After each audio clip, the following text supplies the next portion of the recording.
বাচ্চাদের এই গরমে একটা আরামদায়ক নিমার কাটিং দেখাবো। হ্যাঁ, এটা খুব জনপ্রিয় এবং বাচ্চাদের জন্য খুব হেল্পফুল একটা নিমা।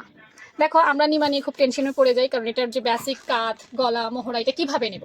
তা আমি বলবো, যদি তোমার বেসিক জানা থাকে তাহলে কিন্তু ব্যাপারটা খুবই ইজি।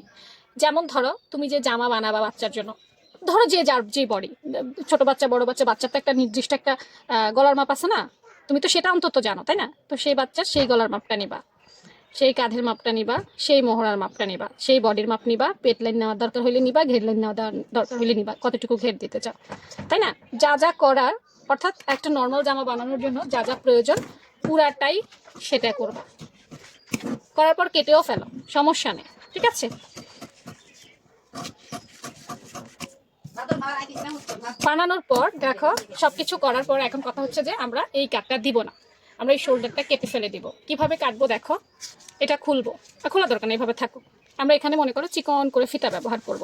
তাহলে আমরা এখান থেকে গলাটা একটু বাড়াই দিব, এই মোহরাটা আবার এখান থেকে একটু বাড়াই দিব। এই কতটুকু খেয়াল রাখতে হবে, ঠিক আছে?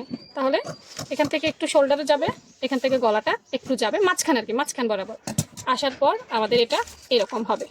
এবার এই দুই পাশে চিকন দুইটা ফিতা লাগাই দাও, ব্যাস হয়ে গেছে তোমার একদম অফ শোল্ডার জামা।